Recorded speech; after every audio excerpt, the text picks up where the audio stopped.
안녕하세요. 로뎀의 정원 정원지기입니다. 슬기로운 책방 생활 8번째 북리뷰 시간입니다. 오늘 리뷰할 책은 로닝스 커닝햄이 지은 가난한 마음과 결혼한 성자 프란체스코입니다. 원제는 그냥 아시시의 프란치스코입니다. 가난한 마음과 결혼했다는 말은 편집자의 첨언입니다. 아시시의 성자 프란치스코는 21세기 가장 유명한 가톨릭의 성인일 겁니다. 21세기 종교인 중 가장 대중적인 인기를 누리는 교황 프란치스코 1세 때문이죠. 그러나 사실 아시시의 성인 프란치스코는 기독교 2000년 역사 동안 가장 많은 이들에게 영감을 미친 성인입니다.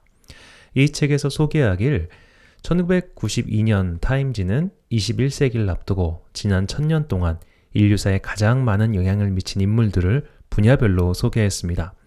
모차르트, 구텐베르그, 토마스 제퍼슨, 콜럼버스, 미켈란젤로, 세익스피어, 갈릴레이, 아인슈타인, 그리고 종교인 중에서는 마틴 루터와 성 프란체스코를 뽑았습니다. 성 프란체스코 혹은 프란시스코 이렇게 읽는데 이탈리아어냐 영어냐 조금씩 발음이 다릅니다. 성 프란체스코는 1181년 이탈리아 중부의 작은 마을 아시시에서 태어났습니다. 그리고 1226년 10월 4일 자신의 고향에서 숨을 거두었습니다. 그가 이 땅에 머물렀던 기간은 고작해야 45년뿐입니다. 오늘날의 관점에서 보면 평균 수명의 절반밖에 살지 못했고 그의 동시대 사람들을 생각해봐도 분명히 아쉬운 시간입니다. 하지만 그는 그의 인생 수명과 상관없이 불꽃처럼 살았습니다.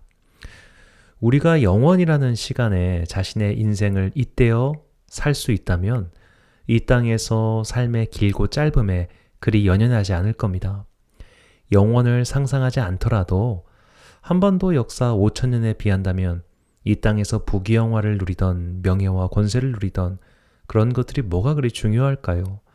정말 중요한 것은 영원과 잇대는 삶, 영원을 지향하고 바라보는 삶입니다. 성 프란체스코는 그렇게 영혼을 사모하였고 그 영혼에 잇대어 살기를 강렬히 바랬던 사람입니다. 이 책은 이미 프란체스코를 알고 있는 사람이 읽어야 합니다.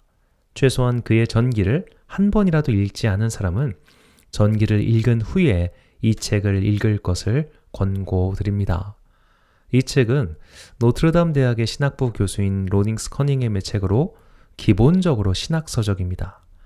중세시대에 프란체스코는 어떤 사람이었으며 그의 영향력은 어떤 것인가를 분석하는 책입니다.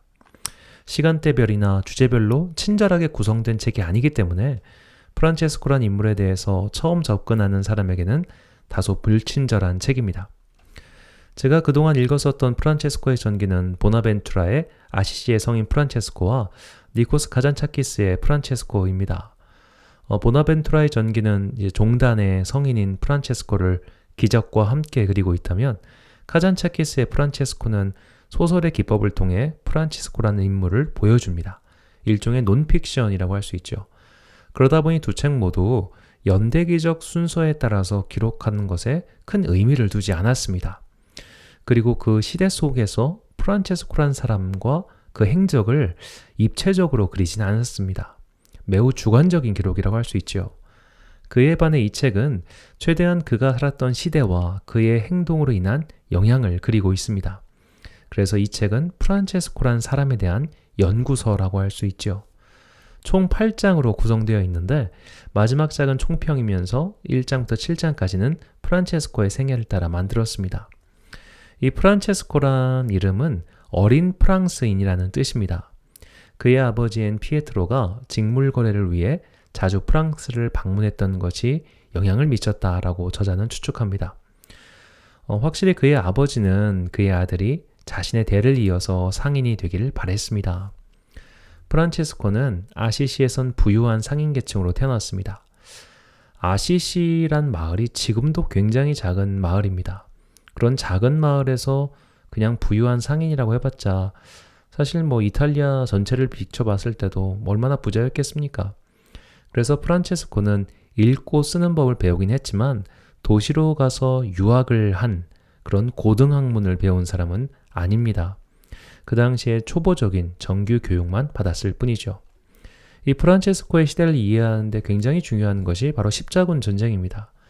그가 태어나고 죽을 때까지 유럽은 십자군 운동으로 들끓었었습니다. 중시대 시대에 기사의 노래가 울려 퍼졌고 젊은이들은 뜨거운 기운을 전쟁에 바치던 그런 시대였습니다. 프란체스코도 시대의 영향을 받아서 군인 또는 기사의 꿈을 꿨습니다. 그래서 아시시의 오랜 적수인 페루자와의 전투에 참가합니다. 그리고 전쟁 포로가 되었는데 1년 후에 포로비를 지불하고 풀려납니다. 1년간 포로 생활을 하면서 아마 병이 들었을 것이라고 전기 작가들은 추측합니다. 몸이 낫고 나서 프란체스코는 십자군 전쟁에 참가하기 위해서 군대에 들어가려고 하는데 그 내려가는 길에서 어떤 회심을 경험하고 아시시로 돌아옵니다. 이게 프란체스코의 첫 번째 회심입니다. 이 첫 번째 회심은 프란체스코를 봉사의 삶으로 이끌었습니다. 이 봉사의 대상은 한센시병 환자들, 나병 환자들이죠. 였습니다. 그가 살던 마을 아시시 주변에는 최소한 5개 정도의 나병 환자 공동체가 있었습니다. 프란체스코는 나병 환자들을 정성껏 돌봤습니다. 그리고 자신이 상인 활동을 하면서 번 돈으로 교회를 수리합니다. 그 유명한 성 다미아노 성당의 수리 이야기가 여기서 일어나오죠. 그 당시 노동을 직접 하는 것은 상당히 천대받는 일이었기 때문에 아버지는 프란체스코의 변화로 골머리를 썩게 됩니다. 그의 아버지는 아시시의 주교인 귀도를 찾아가 프란체스코의 문제를 상담합니다. 귀도 주교는 프란체스코의 편을 들어주고 프란체스코는 그렇게 세속을 완전히 떠나고 은수사의 길을 선택합니다. 은수사란 은둔수사의 줄임말이죠. 이것이 그의 두 번째 회심입니다. 이전에 입었던 화려한 옷들을 버리고 빈천한 옷을 택한 겁니다. 이렇게 2년 정도 은수사로서 단독자의 삶을 살다가 1208년 2월 28일 축일에 복음서 낭독을 듣습니다. 그 당시는 아직 성경이 개인 소유가 아니었기 때문에 성경 말씀을 다 읽을 수 없었죠. 그날 들은 성경 말씀은 마태복음 10장 7절에서 10절이었습니다. 가면서 전파하여 말하되 천국이 가까이 왔다 하고 병든 자를 고치며 죽은 자를 살리며 나병 환자를 깨끗하게 하며 귀신을 쫓아내되 너희가 거저받았으니 거저주라. 너희 전대에 금이나 은이나 동을 가지지 말고 여행을 위하여 배낭이나 두벌옷이나 신이나 지팡이를 가지지 말라. 이는 일꾼이 자기의 먹을 것 받는 것이 마땅함이라. 아멘. 이 세 번째 회심 사건으로 프란체스코는 평신도 복음 설교자의 삶을 살게 됩니다. 간략히 표로 만들면 다음과 같습니다. 1차 회심 2004년도에는 이제 군인의 꿈을 접고 희생과 봉사의 삶을 살리라 다짐하고요. 그렇게 해서 이제 2년 동안 2006년에는 세속을 떠나 은수자의 삶을 살게 됩니다. 이때 이제 공식적으로 아버지와 완전히 결별을 하게 되죠. 그리고 3차 회심 때부터는 아예 복음 전도자로서 살기를 바랍니다. 이 회심이라기보다는 일종의 인생의 터닝 포인트라고 할 수 있겠습니다. 이렇게 프란체스코는 20대에 3번에 걸친 터닝 포인트를 맞이합니다.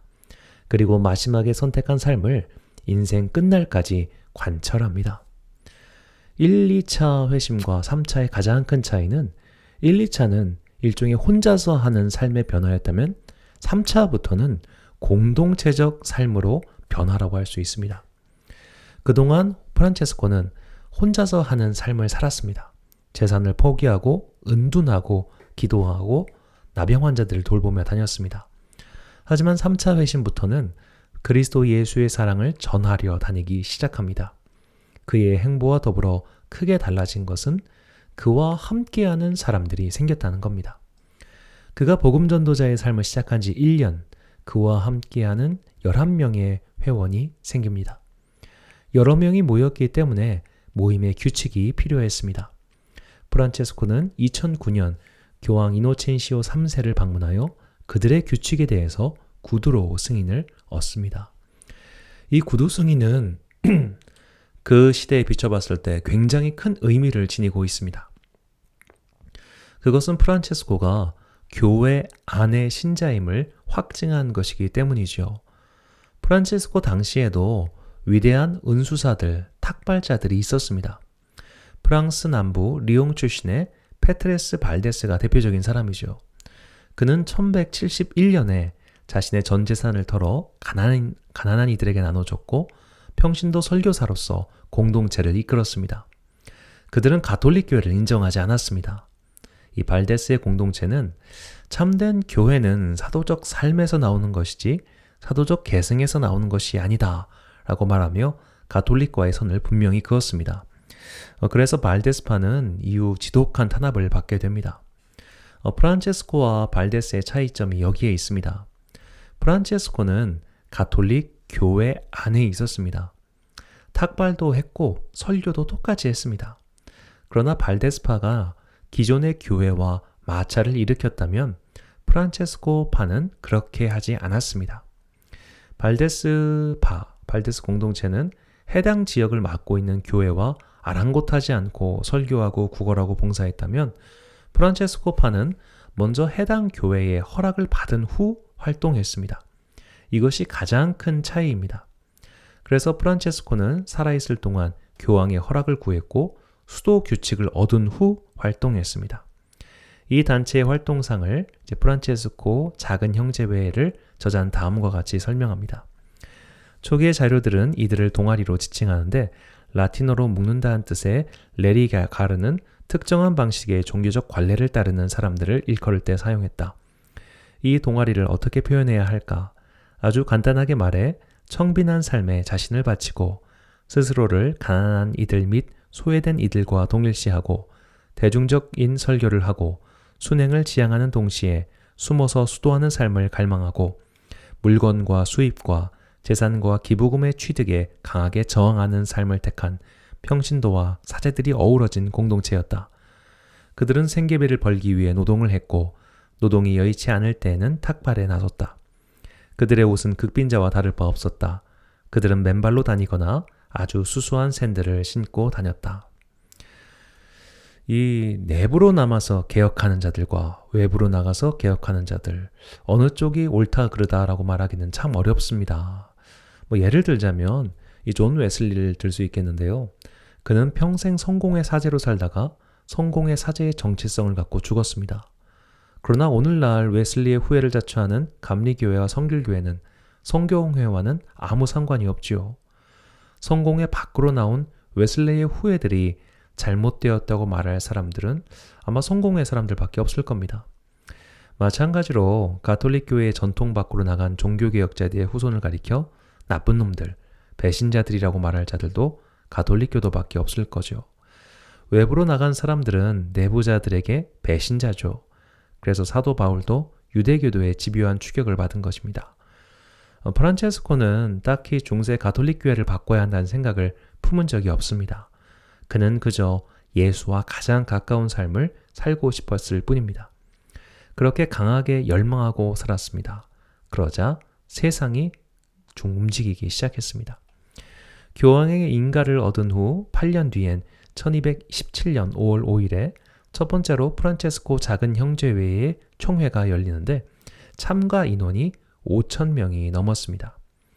8년 만에 12명이었던 공동체가 5,000명이 된 셈입니다. 오늘날 언어를 빌린다면 엄청난 부흥성장이죠. 그러나 이것은 프란체스코를 힘들게 했습니다. 그는 소박하고 단순한 삶을 추구했기 때문이죠. 회원이 늘어나면 어쩔 수 없이 규칙이 있어야 합니다. 하나님은 혼돈의 세상을 말씀으로 질서를 세우신 코스모스의 하나님이시기 때문이죠. 하나님의 교회, 하나님의 공동체는 반드시 질서와 규칙 속에서 활동해야 합니다. 프란체스코는 그의 공동체와 그의 설교를 듣는 자들인 가톨릭 교회 안에 머물러 있기를 바랬습니다. 그래서 성체성사, 즉 성찬식에 반드시 참여하라고 권고했으며 고해성사 또한 하기를 강조했습니다. 그 고해성사를 자기들에게 하는 것이 아니라 그들의 관구 사제들에게 하라고 말이죠. 오늘날로 비교하면 기도원 원장님의 설교 방향을 들 수 있겠습니다. 어느 기도원 원장 목사님의 설교를 들으면 자꾸 기도원에 온 사람들을 기도원에 묶어두려고 합니다. 그러나 어느 기도원 원장님의 설교는 기도원에 온 사람들을 깨우쳐서 다시 교회로 돌아가 건강한 성도로서 살게끔 권면합니다. 프란체스코는 후자와 같은 원장이었다는 거죠. 회개에서 새로운 삶을 교회 안에서 살라고 권면한 겁니다. 그가 꿈꿨던 회개의 열매를 맺는 삶은 이웃사랑, 가난한 이에 대한 자선, 모든 이에 대한 사랑이며 마침내 그 사랑은 창조 세계 전체로 뻗어갑니다. 이 피조물 세계, 창조 세계를 향한 그의 사랑은 너무나 유명하죠. 그는 만물을 향해 설교했습니다. 새와 동물들에게 설교했습니다. 전설 같은 이야기지요. 그는 늑대들에게도 설교해서 회심시켰다고 합니다. 이 이야기는 그의 사역을 통해 하나님의 창조 세계가 회복되는 메시지입니다. 사자와 어린 양이 뛰노는 그런 세계가 이 땅에서도 일어날 수 있다는 거죠. 창조 세계를 향한, 온 피조물을 향한 그의 사랑과 열정이 고스란히 드러난 노래가 유명한 태양의 노래입니다. 좀 길지만 읽어드리겠습니다. 지극히 높으시고 전능하시고 좋으신 주님, 찬미와 영광, 존귀와 복됨이 홀로 주님께 있나이다. 사람은 누구도 당신의 이름을 부르기에 합당치 못하나이다. 내 주여, 모든 피조물로 인하여 찬미 받으소서. 복되신 태양 형제는 주님을 통해 우리에게 낯을 주고 또 우리를 비추어 주나이다. 또한 장엄한 빛 가운데서 아름답게 빛나면서 전능하신 주님을 증언하나이다. 주님, 그렇게도 밝고 절묘하고 아름답게 지으셨으니 자매인 달림과 별들로 인해 찬미 받으소서. 주님, 구름 낀 날과 개인 날을 번갈아 선사하는 바람 형제와 대기를 인하여 찬미 받으소서. 또한 생명을 주는 모든 일기로 인해 찬미 받으소서. 주님, 쓰임 많고 겸손하고 값지고 조촐한 물 자매를 인하여 찬미 받으소서. 주님, 밤을 밝히는 불 형제를 인하여 찬미 받으소서. 그는 아름답고 태평하고 강건하고 맹렬하나이다. 주님, 우리를 기르고 돌본 뿐만 아니라 풍성한 과일과 화려한 꽃과 풀들을 낳아주는 우리 자매인 어머니 대지로 인하여 찬미 받으소서. 주님, 당신의 사랑으로 인해 용서하고 약함과 괴로움을 견디는 이들을 인하여 찬미 받으소서. 평화로이 참는 이들이 복되리니 지극히 높으신 주님, 그들은 당신께 면류관을 받으리이다. 주님, 우리 자매인 육체적인 죽음을 인해 찬미 받으소서. 누구도 그로부터 벗어날 수 없나이다. 죄 가운데 죽는 이들은 참으로 불쌍하나이다. 당신의 거룩한 뜻을 발견한 이들은 복되리니 두 번째 죽음이 그를 해할 수 없나이다. 주님을 찬양하고 감사를 드릴지어다. 한껏 마음을 낮춰 주님을 섬길지어다. 아멘. 개인의 삶이 점차 세상으로 확장되어 마침내 온 피조 세계를 향한 거룩한 열정이 되었습니다. 이런 프란체스코의 행보는 엄청난 사람들을 그에게로 끌고 옵니다. 너무나 매력적인 그의 삶은 수많은 추종자를 불러왔습니다. 프란체스코는 무슬림 세계에까지 복음을 전하려고 했으며 그러다가 순교하길 꿈꿨습니다. 그는 2번에 걸쳐서 무슬림 세계로 가는데요. 1213년에는 스페인으로 건너가서 무슬림에게 복음을 전하려 하였고, 그리고 1219년에도 그 무슬림 술탄을 만나서 그에게 복음을 전했다고 합니다. 그런 어떤 그의 삶은, 그의 열정은 소속 형제외 수사 5명의 순교로 이어졌습니다. 1219년에 프란체스코 형제외 소속 5명이 모로코로 가서 복음을 전하다가 순교했죠. 이들의 순교는 포르투갈 출신의 한 신학자를 감명시켜 그를 회원이 되게 하였습니다. 파두아의 안토니라는 사람입니다. 굉장히 중요한 사람인데요. 이 파두아의 안토니우스는 거의 프란체스코와 동시대의 사람입니다. 1115년부터 1231년. 그도 역시 길게 살지는 못했죠. 이 사람이 왜 중요하냐면 그는 당대 최고의 설교자요, 신학자였습니다. 그가 죽은 뒤 그의 혀가 썩지 않아 지금도 그의 혀를 보관하고 있다고 전해지는 전설적인 인물입니다. 구글에 보면 그의 사진이, 그 혀의 사진이 있는데 너무 좀 그로테스크해서 뺐습니다. 그가 물고기에게 설교하자 물고기가 회심했다고 전해질 정도입니다. 그러나 파두아의 안토니가 회원으로 가입함으로 프란체스코 회는 새로운 문제를 안게 되었습니다. 신학 공부는 돈이 들어갑니다. 정확히는 돈이 없는 사람은 공부를 할 수가 없었습니다. 책값이 얼마였겠습니까? 그 당시에. 프란체스코 회가 추구하는 가난과 탁발, 구걸입니다. 탁발은 노동의 삶은 학문의 삶과 괴리를 일으켰습니다. 프란체스코 본인도 책을 가지고 공부하는 것에 큰 열정을 갖고 있지 않았습니다.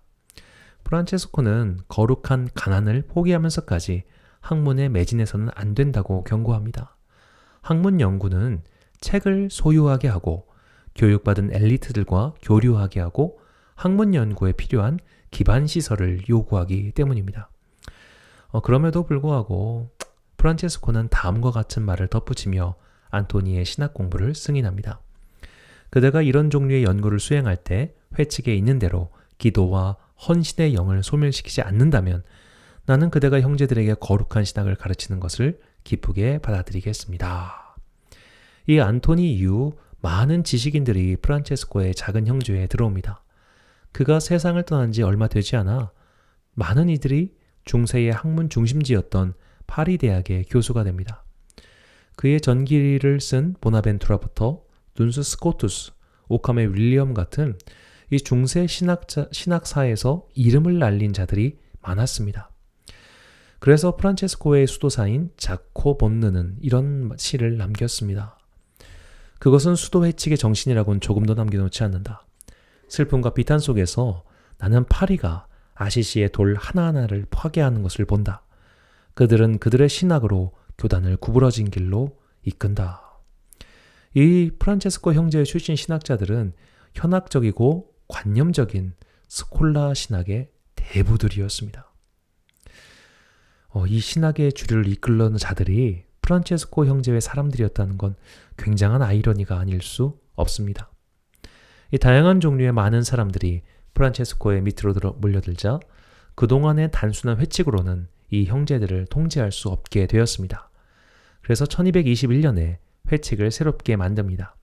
이 회칙을 봉인되지 않은 회칙이라고 부릅니다. 봉인이란 교황의 인가를 뜻하는데요.